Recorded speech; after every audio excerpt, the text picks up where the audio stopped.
Welcome to Road Maps, the podcast for Texas local agencies and the firms that support them to plan, design, build, and maintain local roads. On Road Maps, we break down design, mix types, construction, and maintenance, sharing plain-spoken, practical insights you can put to work right away. Asphalt is a flexible pavement, engineered for optimum performance, so your community gets stronger, safer, longer-lasting roads. The Road Maps philosophy is simple. Stay flexible. Enjoy today's episode. Hello, welcome to today's episode. We're going to be talking about the benefits of asphalt pavements for noise and ride quality. Before we get started though, Sam, you want to do a safety share with us? Absolutely, thanks Larry. Again, we start every episode with a safety share, and today we thought it'd be prudent to talk about hearing protection and noise safety because we're talking about noise and ride quality of asphalt pavements. Makes sense. So a couple of the notes we've got. Hearing protection should be used if you have to raise your voice more than just standard level talking to a person standing beside you. So anytime you're having a conversation, if you have to raise your voice, you should be using some kind of hearing protection. When we think about the work we do on the roads, almost everything we do, all the equipment we use generates noise. And it's real important to protect our hearing because once it's gone, there's no recovering from it.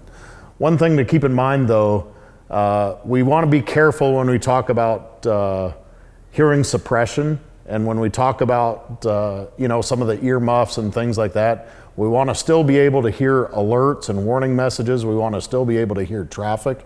We still want to be able to hear horns.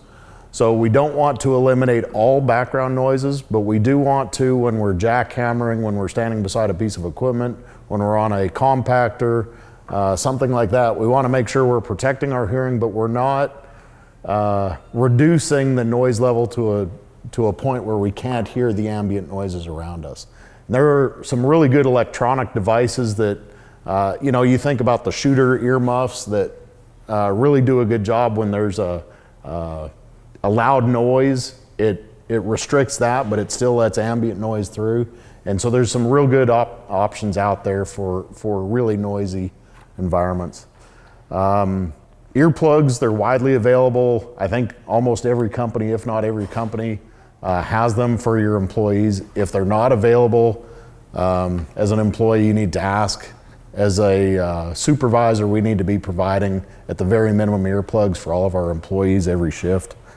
One thing that I didn't realize is the noise reduction rating on earmuffs and hearing protection earplugs. It's not reduced on a one-to-one basis. So if we've got a 27 decibel rated earplug, that earplug is, the formula is -7 divided by 2. So 27 minus 7 is 20, divided by 2 is 10. So that is going to reduce the decibels by 10. It does not reduce the decibels by 27. So again, that's something that we need to remind people of is let's not think we're getting more protection than we actually are. But enough about that. Let's dive right in and talk about the noise and ride benefits of asphalt pavement. All right, so Larry, as we're talking about the noise and smoothness benefits of asphalt pavements, some of the things that kind of jump off the page to me is really when we talk about noise pollution and in some of these urban environments, the road noise is a real thing. Yep. I've seen studies before showing like a 7 to 10 decibel reduction in road noise from an asphalt pavement versus some other paved surfaces.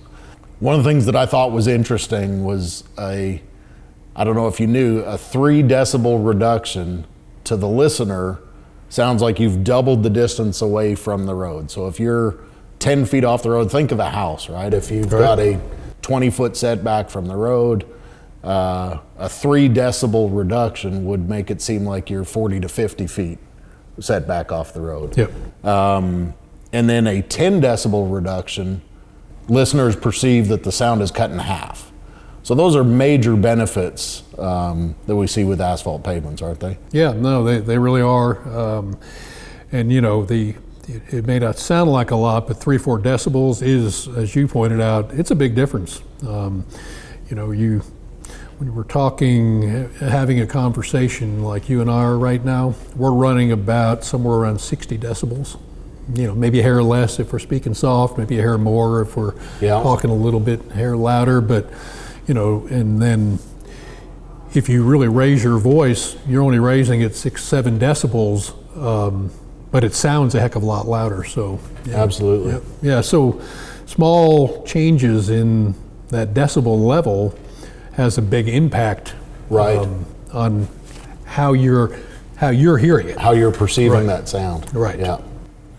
So tell me, you went for a drive the other day, didn't you? Tell me about that. I did. Our buddy Jim Warren, who everyone in the asphalt world knows Jim, he's our technical director. He gave me his decibel meter because I was talking about some roads. I drive around Austin quite a bit, and so I had this thing on, and very carefully. I wasn't looking at it when I should have been looking at the road. Well, that's good. But anyway, I drove around and kind of transitioned through different types of asphalt surfaces around the city, coming from our office down south in Buda up to where I live on the north side of town, and I crossed over from asphalt to concrete 3 times. So I had that thing on and was. And you could see it was significant. When you're driving, and you can kind of hear on a smooth asphalt roadway. And I transitioned to some of these concrete pavements, and they were, frankly, quite a bit louder. And I was talking about it, and so Jim shows up in my office and says, "Here's a decibel meter if you really want to go play with it." So this isn't scientific because I didn't have it, but the point is that it was very noticeable. And I was driving around on those asphalt roadways, and they were. When you're getting up above 50 miles an hour, 50, 65 miles an hour. 50? I thought you told me you drive home at 90. Yeah. I wish I could, if there wasn't so much traffic, if there wasn't for the traffic, would. You would. But it was noticeable that when you were at those speeds, the asphalt pavement was running somewhere 60 to up to 64, 65 decibels, depending on the surface and that kind of stuff. And of course part of that is the engine noise. So from a relatively speaking though, when I would transition onto the concrete pavements, they were consistently 66 to 68, 69. Okay. And so that is it was a very repeatable what I call a research project in the cab of my truck, so I don't think it would pass any kind of FHWA or research peer review, but it was definitely repeatable that there was a 3, 4, 5 decibel difference change between the flexible pavement, which is asphalt, we call it flexible, in the concrete, the rigid pavement. So it was noticeable, and I kind of made a bunch of notes on that. So well, that's neat. And it was the sound is a lot. Back to what you were saying, that change in 3, 4 decibels, how significant you really do pick up on that. Absolutely. How you hear it when you're driving down the road. You talked about different surfaces, and that's one thing. In our previous talk, we talked about different mix types and different aggregate structures, and I think studies have shown that an open graded structure does a lot better job at absorbing noise. Now, it's not applicable in all scenarios, but you can get a 2 or 3 decibel reduction by going from a dense graded mix to an open graded mix, assuming that mix type is still applicable for your given situation. Right? Yeah, you can, and I think one area where we've seen this, so these porous friction courses we've talked about in previous episodes, down around the Houston area, the Harris County Toll Road Authority overlaid some of Sam Houston Tollway with, which was a concrete pavement, but they overlaid it with PFC, one to help with splash in water. From a safety standpoint, it's really beneficial, and it's higher speed roadways, but it also gave a real significant noise reduction to it. And back to the idea of trying to keep things quieter. You see in the urban environments around the state, we got sound walls going up everywhere, if you've noticed, right? Absolutely. You see these things, they're not cheap. Yeah. And sometimes you can get the same benefit to property owners, residential homes, people's homes. Sure. You can get the same benefit of a sound wall by changing the pavement type. But again, as you stressed, it really is if it's the right application. Yeah. Now another benefit, we talked about smoothness. Smoother pavements have shown to be safer. Smoother pavements have shown to require less maintenance. Less maintenance on the road, less maintenance on the cars. How does smoothness affect like your suspension in your car and everything else when you're going over bumps and hitting those concrete joints every 20 feet down the road? I mean, a smoother pavement is definitely less wear and tear. I mean, specifically on your wheel alignment and on your suspension components, sure. Right? It's I'm not going to go overboard and say that an asphalt road's your suspension is going to last twice as long as on a concrete road. But I will say that it is a fact that less wear and tear on your suspension system on a smoother roadway. It's interesting when we talk about smoothness and ride quality. I was going through TxDOT specs the other day, and I know we're focusing on cities and counties and local agencies, not necessarily TxDOT, but TxDOT ride quality spec on their asphalt specs. I'm going to call even money, where TxDOT pays bonuses and they assess penalties for smoothness and for densities for various other factors. But for smoothness, even money on asphalt is an IRI of 65. Even money on concrete is an IRI of 85. And that IRI is that International Roughness Index. Right. So that tells me that the expectation is that we can get 20 points better with an asphalt pavement, which 20 points on 85, that's worth 25% smoother on an asphalt road. Right out of the bat is the expectation. Yeah, and you definitely feel it. You definitely feel that. I mean, it's like when you're driving, it's what is it that you feel, how you feel, and smoothness is something.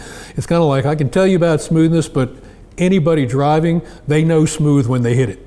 Absolutely. It's a more kind of almost visceral, reaction to a smooth roadway. So, and it kind of goes back into noise. Is it sounds quieter, it rides smoother. It's just a more pleasurable experience for everybody. Yeah, and I think there's so much data over the last many decades now that it's really indisputable. It's indisputable, and I think that from a safety standpoint, a smoother road has some real benefits, and that's a big deal. You're on a smoother road, you're going to have more consistent, uniform tire contact.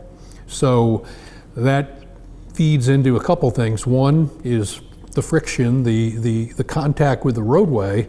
Your ability to stop, your ability to stop, and things like that. So I mean that's the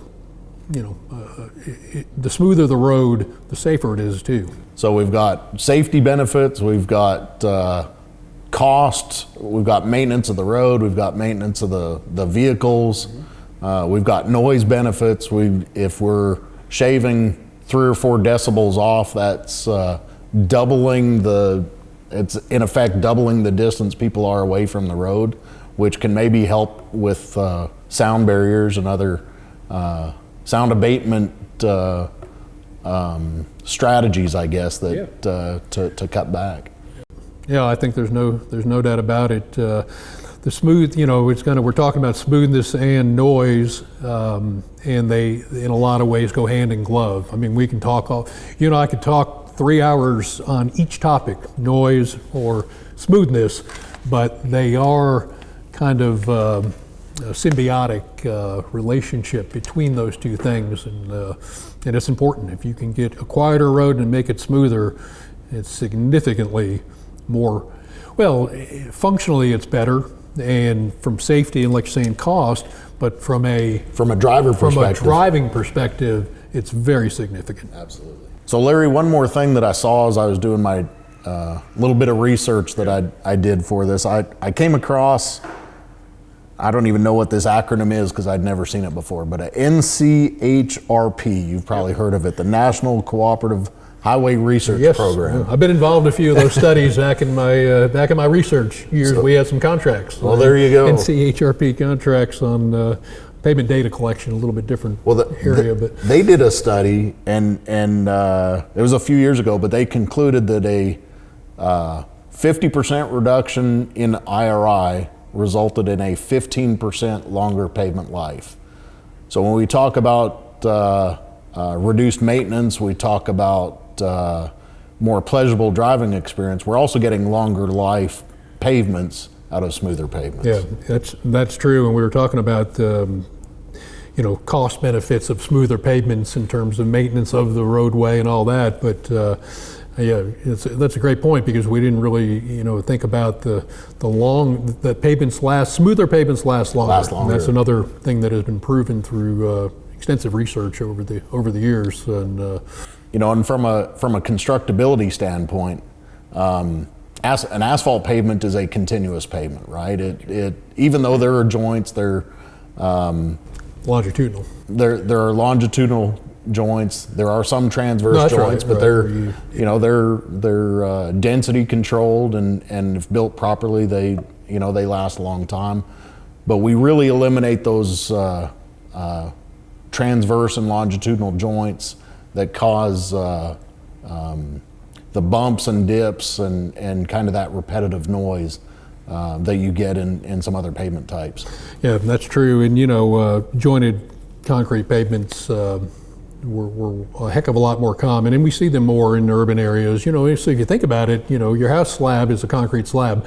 Well, when you're setting forms and setting on a jointed concrete pavement, those joints are there to kind of control and keep that slab behaving as best as it can, and then you go on to the next one. So you're really putting together a bunch of slabs together. Yeah. And in fairness, Texas, when you're talking about the highway system, they use a thing called continuously reinforced concrete, but those are smoother than their own counterparts, which are jointed. But a CRC is not as smooth as a asphalt roadway, and so that smoothness does have a benefit on the long-term performance. Smoother pavements last longer. Well, I hope everybody enjoyed our conversation on the benefits of asphalt pavements and their effect on noise and ride quality. Larry, why don't you highlight today's project of the month? Okay, we love doing this project of the month for each episode, and this month the project of the month is going to be Comal County, Texas. For those of you who may not know where that is, it's kind of around New Braunfels area. And the Comal County engineering group implemented over the last couple of years a overlay program, and it has been really successful. They had been doing a tremendous amount of chip seal projects every year, and they found that it was actually more cost effective to implement and bring in-house an overlay program. We worked closely with them at Texapa, and they have really benefited from it, and so that is our project of the month. Way to go, Comal County. Yeah, way to go, Comal County. So Sam, you know what time it is? What time is it, Larry? It's top 10 time, and it is today was the top 10 reasons you want a smooth, quiet road. Well, Larry, number 10 is you're sick and tired of residents complaining about a loud, bumpy road. Number 9, it's hard to have a hands-free conversation when the road is louder than the caller you're talking to. Larry, the number 8 reason you want a smooth, quiet road, when your wife is scolding you from the passenger seat, you want to make sure you hear her clearly. You better. You better. Number 7, you just put on a clean shirt, and the last thing you want to do is have coffee spilled all over it. The number 6 reason you want a smooth, quiet road, you can't tell the difference between the rhythm beats of the song you're listening to and the joints every 15 feet in the concrete pavement you're driving over. Number 5, your baby just fell asleep in the car seat and you really want it to stay that way. Larry, the number 4 reason you want a smooth and quiet road, you'd like your car suspension and alignment to last for the life of the car. Yeah, that'd be nice. Number 3 reason, less bumps and vibration will reduce fatigue.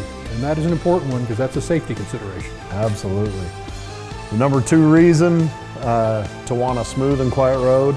Smooth pavements improve tire grip and braking, making things safer. And number one, because darn it, everyone deserves a smooth, quiet pavement, and you'll get it with asphalt. Thanks for joining us for today's conversation on the noise and smoothness benefits of asphalt pavements, and we look forward to seeing you on the next one. And remember, stay flexible. Thanks for tuning in for this month's episode of Road Maps. If you enjoyed today's episode, feel free to like and subscribe, and follow us on our social media channels at Texas Asphalt Pavement Association. Stay flexible, and we'll see you next time.